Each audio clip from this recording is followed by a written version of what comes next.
Welcome to Ghostly.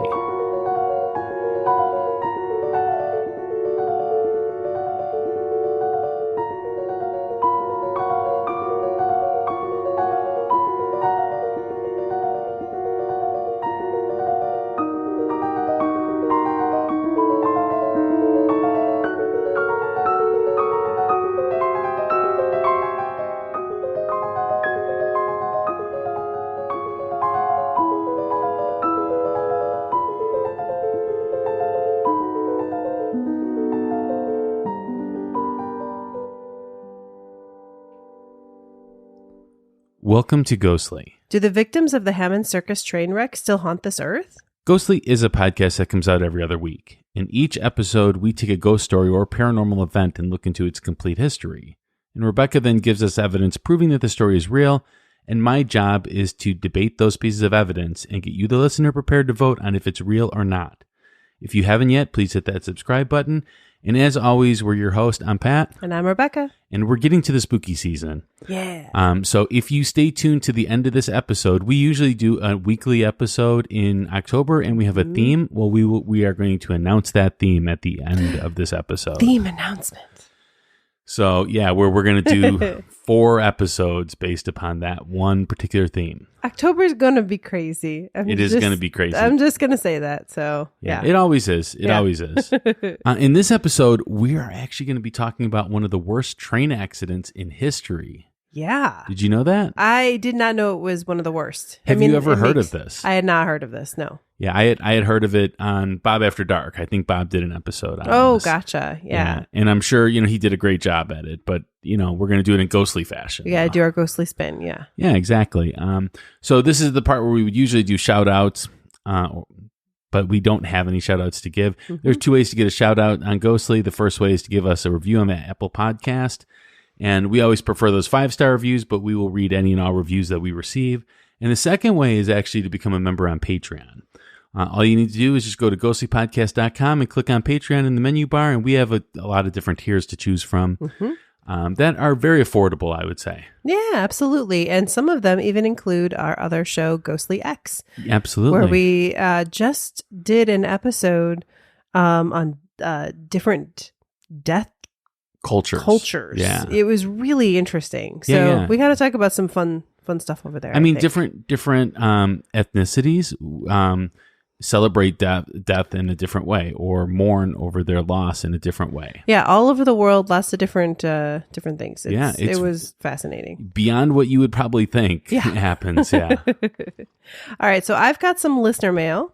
Okay. Now, this is actually came in as a comment on our doppelganger episode. Oh, okay. But I thought that it worked as a listener mail story. Sure. So, Jessica, thank you for submitting this, and I'm going to read it as our listener mail today. Awesome.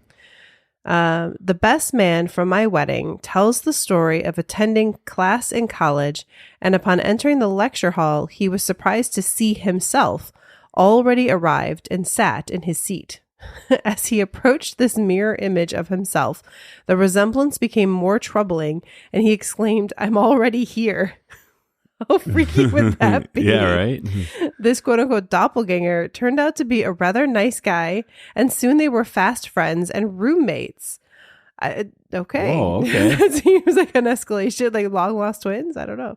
Although I could see the resemblance quite plainly, I fell in love with the other of the two, and as I said, he was my husband's best man, and entertained himself at the wedding by fooling my friends and family into thinking it was his wedding. Wow, that is that's very odd.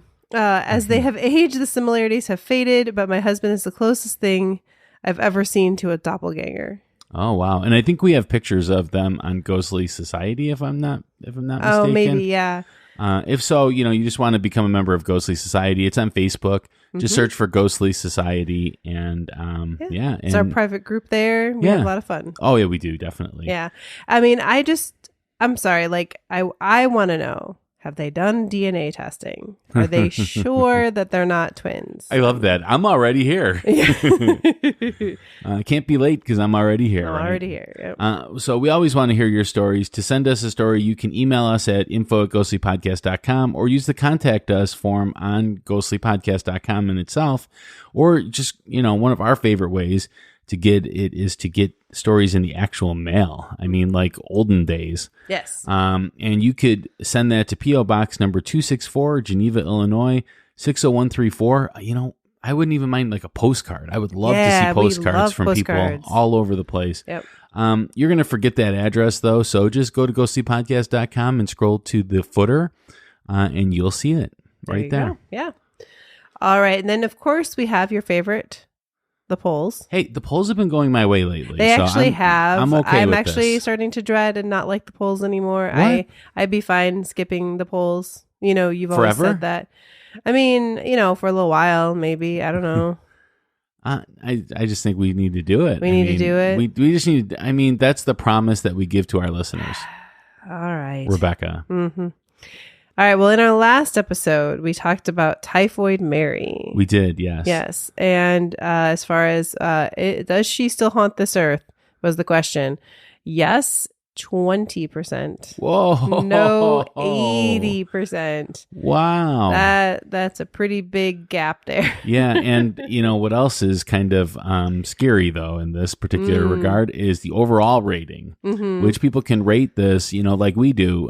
But theirs is 1 through 10. So they can't do a 0. Yeah. Well, theirs is 2.7. That's pretty low. That's pretty low for this. Yeah. As far as how haunted this is. Well, there just isn't a lot of proof of that it's her. Like that island might have some scary things, but it's just hard to prove. Yeah. All right. So I do have also a ghost story for us. It's a little short one. I'm ready for it. Just a mood for this episode for us. Okay.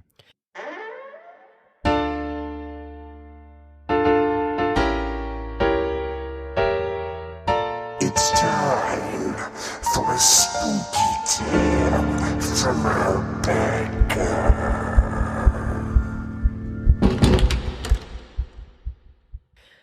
Today was a tough day. Every year it's a tough day. As a circus performer, our lives are naturally very insular. We perform together, we travel together, we are rarely apart. This is why we visit the showman's graves every year. And the one here in Illinois we visit every year on June 22nd, this is where so many are buried that lost their lives in a long ago tragedy. We go, we mourn together. I decided to stay later today to just spend some time in this place. As I sat there, I suddenly felt as though they were there, all standing around, looking at this place and wondering why they are there. How did they get here? But at least we're together, they say. That is what matters. We are together and we trust in each other to keep our memories alive. I felt such a sense of renewed purpose for these sacred places, for those that gave their lives for the art, for the history that I am a part of. I'm not sure if this place is haunted by actual ghosts, but I feel that their spirits were there tonight, speaking to me, speaking to someone who listens and understands. Wow. So how much of this is based on fact? Just that this is something that happens every year, though it's usually actually not on June 22nd. It's usually a little earlier because June is a height of circus season. So they actually usually go there a little bit earlier. And there actually are multiple of these sites around the country, but for Illinois is specific. And we'll talk about what the tragedy is. So that's your job. But I'm not sure if anyone's ever stayed or had these feelings, but I wouldn't be surprised. All right. Well, we're going to take a short break, and when we return, we're going to get to the history. All right. Oh, hey there, Count Panic. I got a question for you. What's that, Bob? What do you know about Mothman, the Loch Ness Monster, ghosts, demons, and things that go bump in the night? Not much, Bob. Well, lucky for you, we host a podcast called Bob After Dark where we talk about legends, lore, and the supernatural. Wow. Where can I find this podcast? Wherever you find your great podcasts at.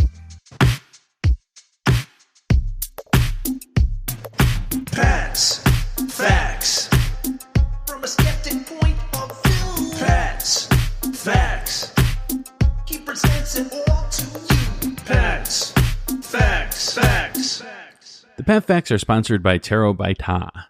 Ta is a professional tarot card reader with over 20 years of experience. He reads at numerous public events, private parties, and personal appointments throughout the greater Chicagoland area. He also does his readings worldwide using online services like Zoom. And, the best part, Rebecca, is that he's hashtag Team Skeptic. So to find out more about Ta, visit and like his Facebook page at facebook.com/tarot by Ta. I know he's busy doing something right now. He's going to be putting out like a Dungeons and Dragons type game. Yeah, he's got a lot of new cool stuff. That's the anti-Dungeons and Dragons game. Ooh, I don't know what that means, but okay. Well, yeah, you have to follow his page to find out. So let's just get into the Pat Facts. Pat Facts. So we've talked about the Michigan Central Railroad, which was a railroad that originally was designed to travel from Detroit to St. Joseph, but then they expanded and traveled all throughout Michigan, Indiana, Illinois, and even Ontario in Canada. So if you, listener, are like, yeah, I don't remember that, I'm with you, but I believe you that we have talked about it before. It's over the course of ghostly history.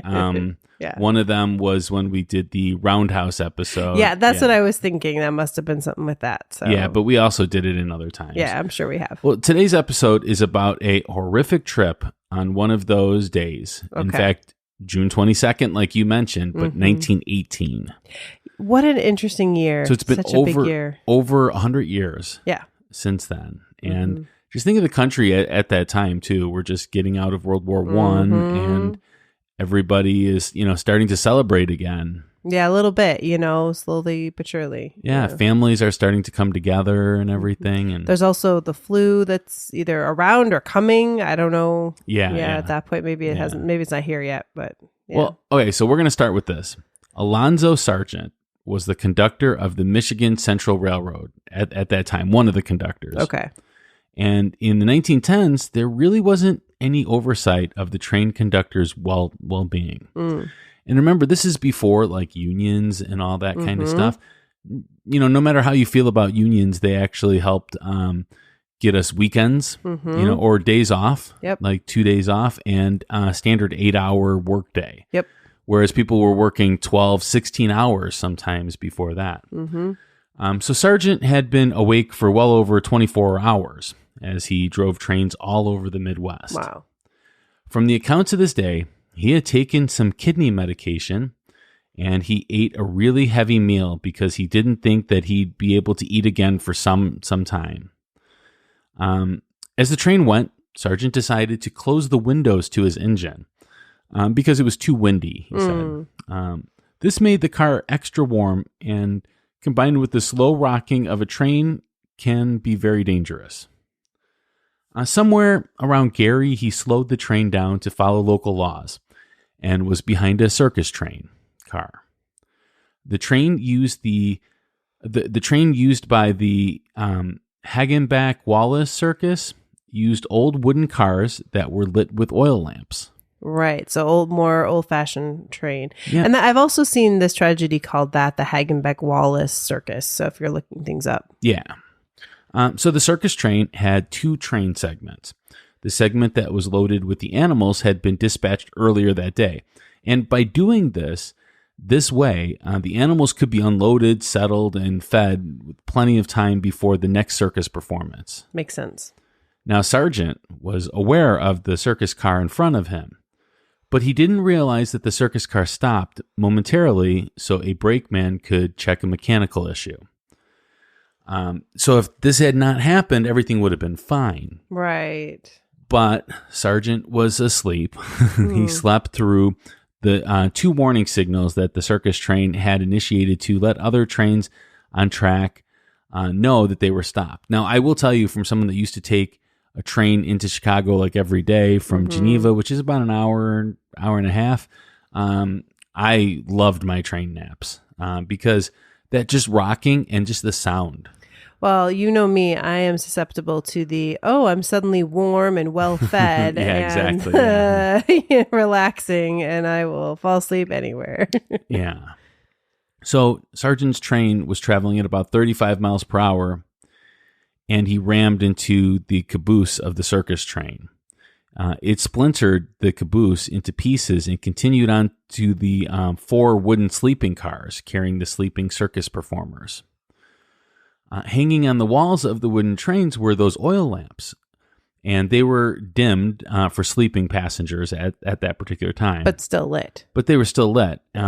When the wooden cars jolted from the hit and began to break apart, the oil lamps crashed onto the floor, and wherever the oil splattered, the fire went then, because that's what happens. Mm-hmm. All 4 sleeping cars were engulfed in flames in a matter of minutes. 86 people died in the morning of June 22nd, 1918. 127 people were injured, and some of them later succumbed to injuries. I mean, they passed away later on. Well, and I know too, I read somewhere too, like someone was like they were, working on the train, and like they saw the other train coming, and they tried everything they could to get a lot of flagmen tried to warn him, but he had his windows closed, so he couldn't hear them. Yep. Now, most days this wouldn't be a problem, and I'm sure he did this at times, and there was no problem. Just so happened that the location where it was, there was a mechanical issue, and then there was flagmen trying to tell him, and he couldn't hear anything. Just the worst. Yeah, right? So most of the circus performers were killed, and they were burned beyond recognition. Others survived the initial crash, but succumbed to their injuries at a nearby hospital. The circus didn't really keep records of all the people that worked for them at that time. A lot of them were people that just needed to escape from the real world for a little while. Yeah. And so they would just go work there for a few years and then, go back to their regular lives. And they weren't even necessarily like performers. They were just like the people that helped out with the circus. Yeah, but there was performers there too. There was like a strongman act.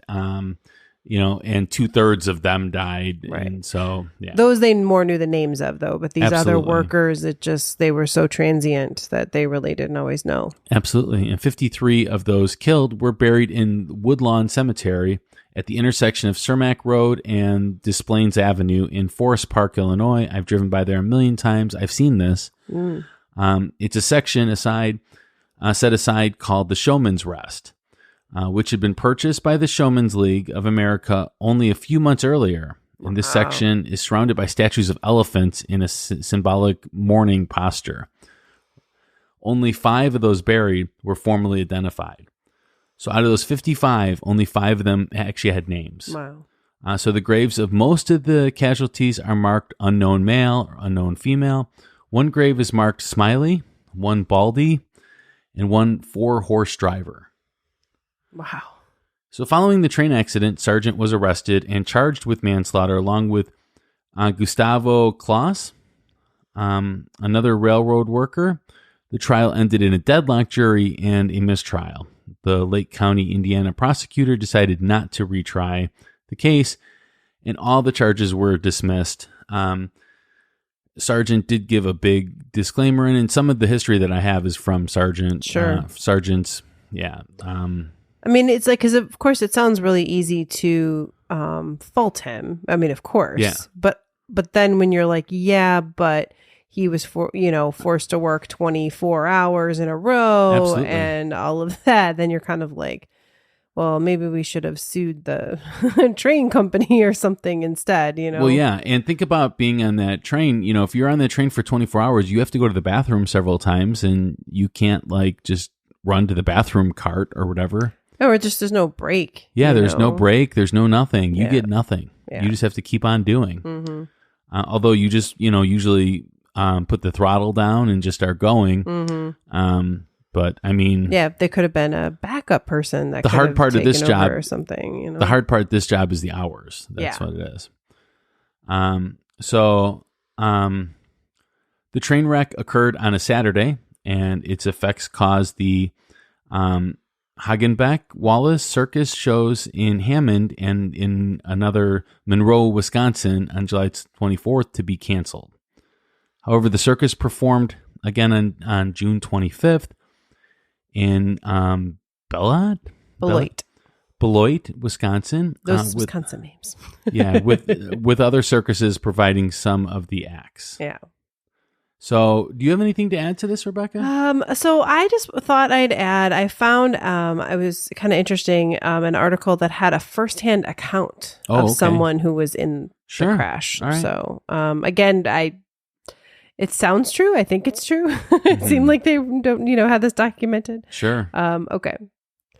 The wreck was terrifying for everyone involved. One story is Mamie Ward's of the Flying Wards. Mamie was suddenly jolted out of a deep sleep. I've been to Montgomery Wards. Is that the same thing? I think it's a family name. I don't know. Okay. It's a little different. For one fleeting moment, she felt as if she were a contortionist. While she was on her back, her mattress had folded tightly and completely back. She was painfully aware that her feet were clear above her head. Oh my God. Jeez. And she was in a rigid and immobile position. She heard someone ask in a strangled tone, "Are you all right?" Mamie answered that she was, and then said, "But I can't move." With the help of that person, Alexander Todd, she gradually was able to work her way out into the car's aisle. A moment later, Todd also wriggled free. The floor was a mess of jagged splinters, but they did not notice at the time. The roof of the car had slid down on their side, crushing the upper berth onto them. Then Mamie heard a voice from above them saying, "Give me your hand, I'll pull you up." It was Charlie Rooney, one of the bareback riders. As she went up, her long braided hair caught on projecting fragments of wood. "I didn't know you were so heavy," Rooney panted and then harshly jerked her up. Her hair parted company with her scalp, and she was suddenly up in the cool night air. Wow, fat shaming at this moment? Jeez. I know, right? A numbing flash of pain struck Mamie, and she looked down at her feet. Every toe was dislocated. No two pointed in the same direction. Ugh. Oh, jeez. Yeah. Todd pushed her roughly. "Get up that way," he gestured urgently, "and take care of yourself." Then he disappeared into the smoke, steel, and sudden flames, paying no heed to the glass that slashed savagely at his bare feet.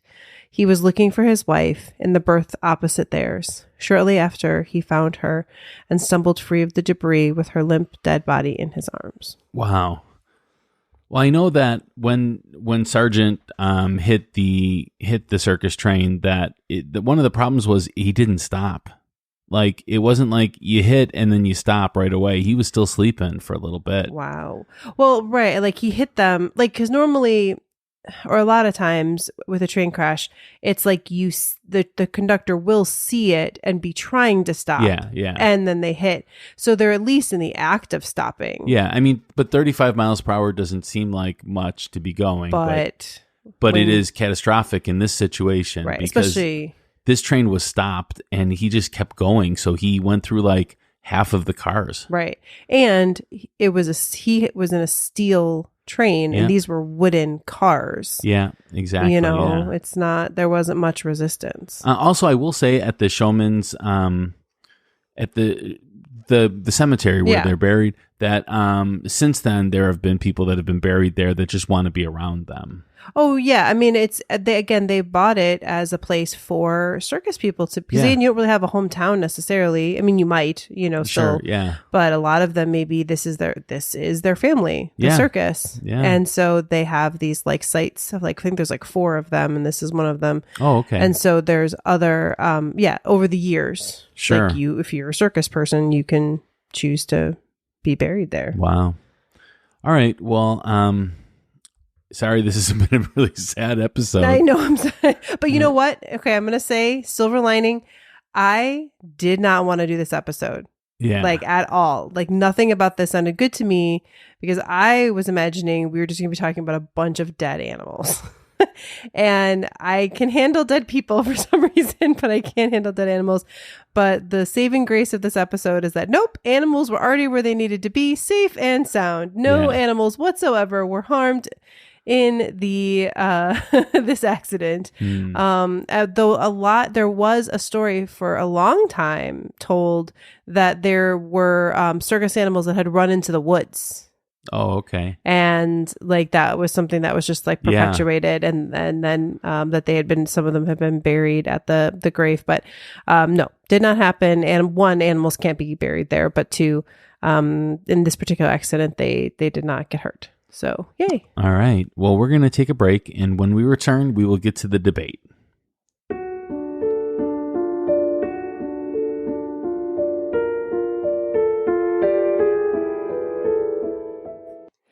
Pat, what do creepy stories, funny ghost memes, and inside ghostly information have in common?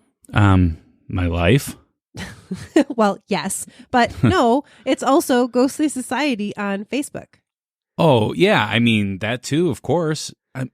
But aren't all ghostly listeners in Ghostly Society? Not yet. What? I mean, that means that they're missing out on all my jokes. Yeah, they are. And missing out on chatting and sharing with other listeners and us, of course. We love talking to our listeners. If you haven't yet, you should consider joining our private group on Facebook called Ghostly Society. Let's hope now they will. Unless they're a woman in white. Uh-oh.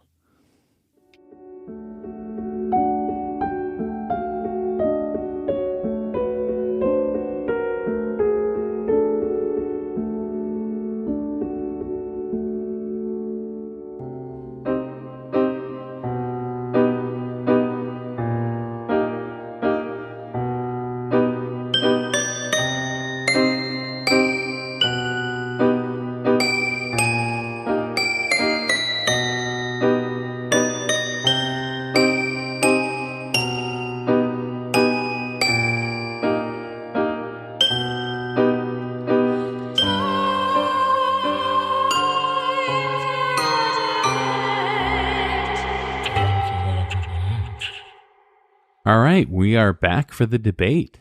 Yeah, let's get to it. So, did you find anything about this story? I found a few things. A few things, okay. I mean, there's actually, I think I have 5 things there, but they're kind of, they're short. Okay. So, but you know what? It's an interesting tragedy. Okay. So, yeah.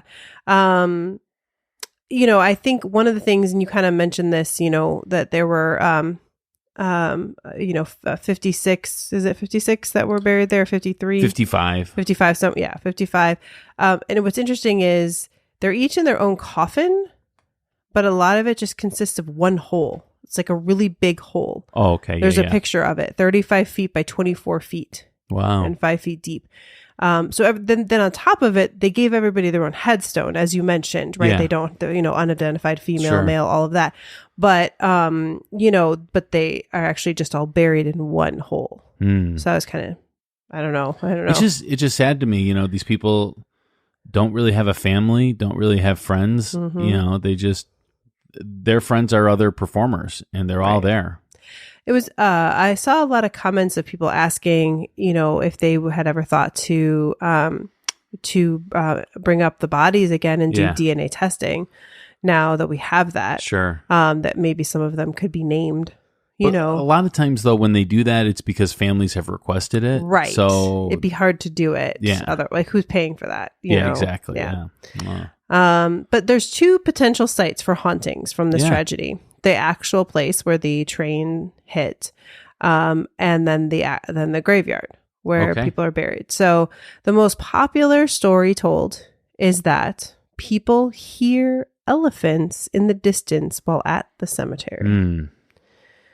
So I'm gonna put that there, and I will let you share any thoughts about that. Well, okay. So the proximity to this location is really close to the Brookfield Zoo. Yes. So therefore you could hear that. And also too, I would say elephants, when they do their thing, it's not as loud as like a lion's roar. And I know all the people around that Brookfield area can hear the lion's roar when they roar, like miles I have away. heard it. Yeah. Yeah. So you might, It's really weird. you might mistake that for, an elephant's call, but I'm going to have to say that's probably what it is because it's so close because none of the animals got injured during the process of this. Right. And that while there are elephant statues there, it's not 4 elephants that are buried there. Yes. I mean, but I will tell you, elephants do mourn. Right. I was going to say, I think it's that. They're one of few animals that actually mourn for people and mourn for more specifically like their children and stuff like that. Sure. But I'm going to say it's super close to Brookfield. So, I mean, the argument against that I heard, and I'm not sure about it, but that the zoo wasn't really created and opened until like 1936, something like that. And then in 2010, they actually moved the last elephant that they had there to another zoo because they realized that their enclosure for them just wasn't sufficient. So they can build a new one. You know, they sent their elephants to other better places. So they haven't always had elephants there, but the only problem is that I couldn't really find any specific dated That's what I was occurrences, of when people supposedly heard elephants. That's in the what I was going to distance. ask for, because most of the time, when these events happen, it's not immediately after that they start hearing things like that. It's usually 10 to 20 years later, Yeah. So, yeah, I would say that's probably it. Okay. So what would your rating be for this one? I'm going to have to say 0 on this one. And I'm going to give it a 4. Oh, okay. 4. Wow. Yeah, pretty low for me with this one, just because it's too much of a coincidence that it's by the zoo. Yeah. For me to be comfortable Just with that anything location right there. higher. Yeah. Yep. And the fact that I have, again, been in that, not at the cemetery, but, around there and heard animals. I was really myself. disappointed. I went to a barbecue close by there, and it was getting to be night. Mm-hmm. And the people there were all telling me that, oh, wait, we're going to listen for the lions roar. We didn't hear it at all. Aw. Yeah, I was so looking forward to that. Yeah. Although I have heard it while I was at the zoo, Yeah. because they are very vocal lions, I will say that, as far as lions go. Well, I heard it. I was just driving around wow. in that neighborhood, and I heard, and I was like, what is that? And the person I was with was like, yeah, that's the lion. And I was like, Yeah. that's crazy. Like, Yeah, no yeah. idea. All right. So the next piece of evidence is super related. I just broke it Okay. into two things because they are slightly different. So there's a claim that an Oak Park police officer once reported that the actual ground beneath him was vibrating as if an elephant were physically trampling past him. Okay, well, Oak Park is where they're buried.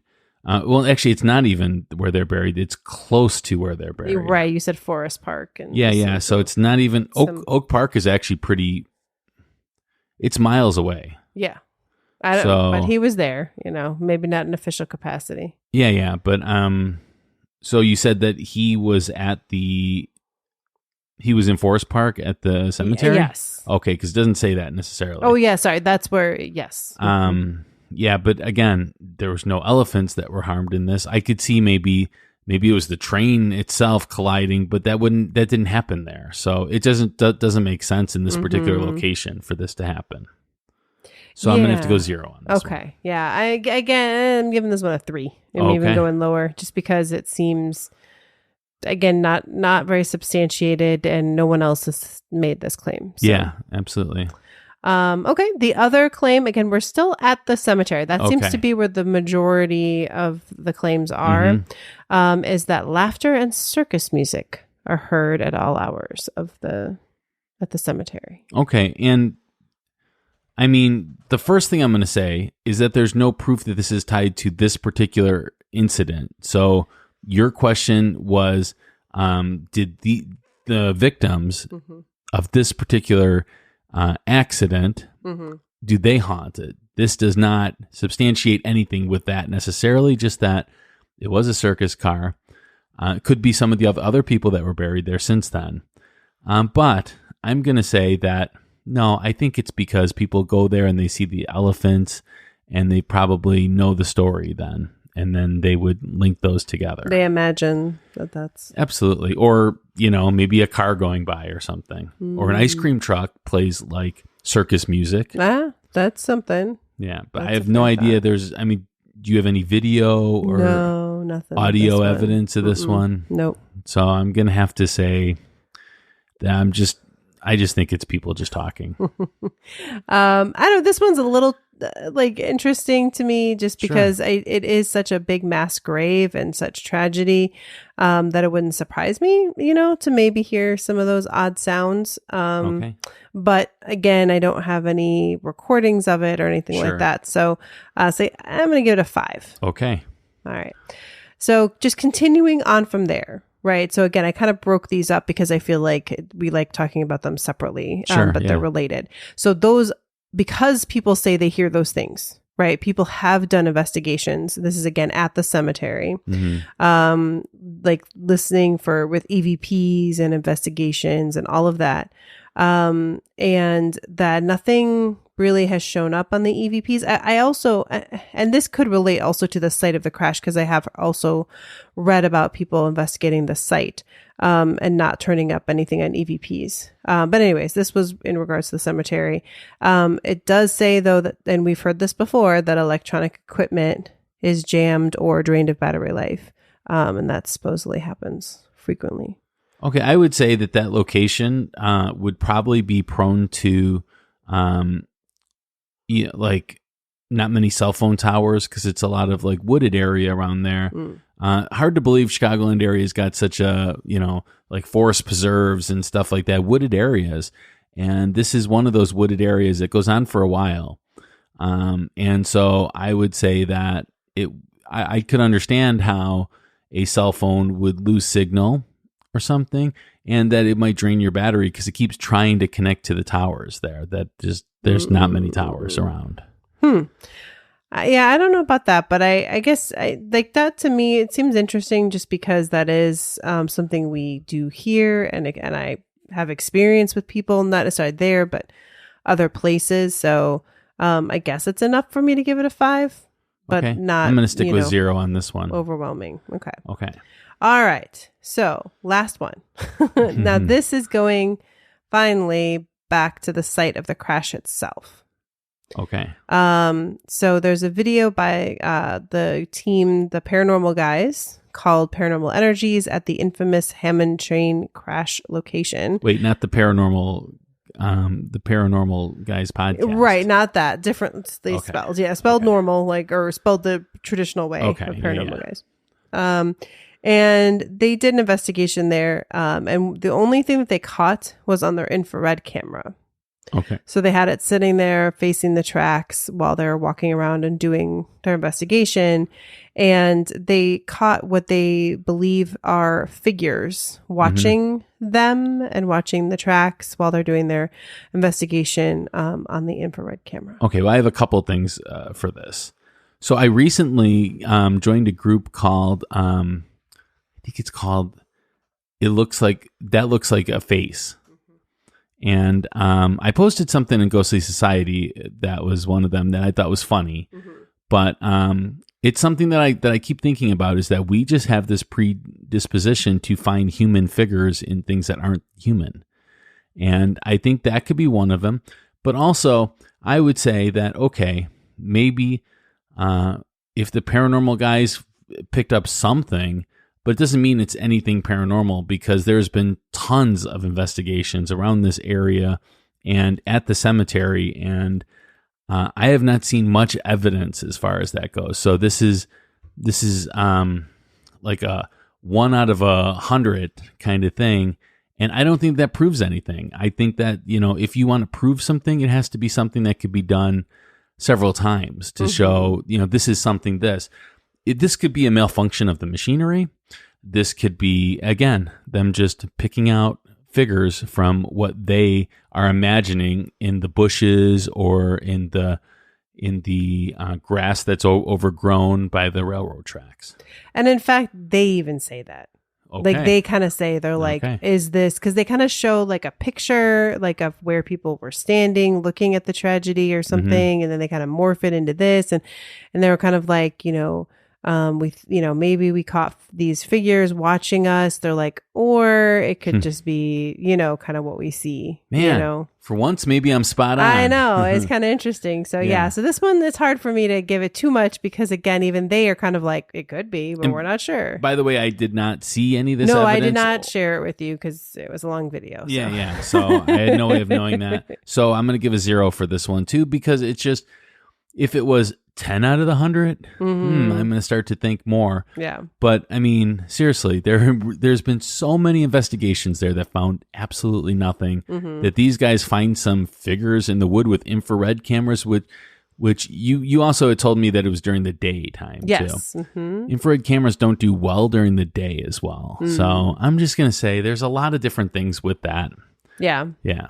So I'll give it a 4. Again, could be something. It was kind of interesting to see. I mean, I don't know, maybe even a 5, because when you look at it, it is really interesting how they do it. But, again, I can't totally go much higher. Yeah, I mean, it's hard to see. I would agree that those kind of things, like the infrared, it does increase the spookiness of this particular thing. But just like we went to a hands-on paranormal event at that church in Cicero, they use like a Microsoft Kinect that used to be part of Xbox, and it found a figure and it was dancing using infrared as well. And it's like, but that's what it's supposed to do. It's supposed to find the figure. So if it's one of those Kinect ones, that's its job, is to find figures. And it doesn't mean that they're there. It means it finds it out of anything. Well, you're going into other territory. Though I find those things pretty believable. They're really interesting to see. But yeah, so it's not this. what's your overall rating then? So my overall rating is a 4. 4. Okay. It's pretty a modest low. 4. Modest 4. Yeah. Mm-hmm. All right. Well, I'm gonna have to go with 0 because that's what I've been doing this whole episode. So I'm gonna have to go with that. So that brings us to the closing arguments. This is our last chance to convince you to vote our way. We are each given 1 minute of uninterrupted time, and we will time each other on our phones to keep both of us honest. There you go. Although Rebecca's usually the one. But. All right, Rebecca, are you ready? I am ready. And go. So this was an interesting thing to research. Again, I had not heard this story before. And, such a large scale tragedy, an avoidable large scale tragedy, a bunch of people dying, either instantaneously or by fire, being trapped. Stories of them being asked to be put out of their misery. I mean, just horrific tale. And yet very little evidence of paranormal. And I will say the Ghost Research Society, I did read a piece by them, and they said, not every big tragedy does have paranormal things attached to it. And they're just not sure for this one. And neither am I. So, I mean, do I think it's possible? Sure. But I am not totally convinced. Okay. Wow. You still had like 7 seconds left. There you go. All right. Well, I won't take the whole minute either. So okay. Just to be fair. All right. Well, you can if you need to. All right. You ready? Yes. Go. So I love that you said at the end that not every tragedy has ghosts. So I was thinking to myself, it's kind of like a recipe. You put, certain things together to form a particular dish that you're going to have. And the dish that I want to create is a haunted dish or a ghost dish or something like that. One of the things is a tragic story. But that doesn't mean that that's everything that's in that particular thing. I think that these people were at rest because of them giving up on society and joining the circus. I think that they were ready already. And I think that that's the reason why you do not have your ghost dish. Interesting. All right. All right. So I want to thank everyone so much for listening. Please share us with your friends and families. Word of mouth is our best form of advertisement. Remember to hit that subscribe button if you haven't done so already. I mean, we've been doing this for 5 years almost. So you would think by now you would hit that subscribe button. Well, they might be new listeners. So in that case, welcome. Welcome new listeners. Yeah, we definitely appreciate you. But we have a bunch of people that actually help us do this ghostly thing, that they are our producers of Ghostly. They are VIP patrons. So the first one would be Emily, Alicia, Carrie, Becky, Kim, Ta, Ernie, Marisol, Shayla, Cindy, Kevin, Nicole, Darnay, Jessica, Sarah, Linda, Alice, Austin, Aaron, Hope, and Candy. And on the next episode, we're going to be talking about the McPike Mansion in Alton, Illinois, which I'm really excited about. Yeah, Alton itself is just considered a very haunted town Yes, in it Illinois. is. And I've been wanting to do something from there. And this was on a list of like the top most, like 14. It was like number 6 or something on the most haunted in Illinois list. And I So, will say that they have a convention for paranormal investigators and the spooky. yeah, the spooky. The spooky. That's going to come out on September 20th. And now is our announcement. Drum roll, please, Rebecca. In October, we're going to be doing our weekly episodes as always, and we're going to be talking about haunted prisons. And including a very special episode. Yes. We are definitely going to include at least one special episode. We might have something else in store for you. A little sneaky extra thing. I can't really talk about that yet because we don't have it solidified yet, but we are getting close to it. We are. No, you know us. Like October is our high season, right? Yeah, right. This is Yeah. when things get exciting. So, so definitely get ready for haunted prisons throughout the month of October. Yeah, and make sure that you're caught up on all the episodes because once October hits, there's going to be a lot of episodes coming out, and we just want to make sure, especially if you're a patron and get Ghostly X. Absolutely. All right, so until next time, stay ghostly. Bye.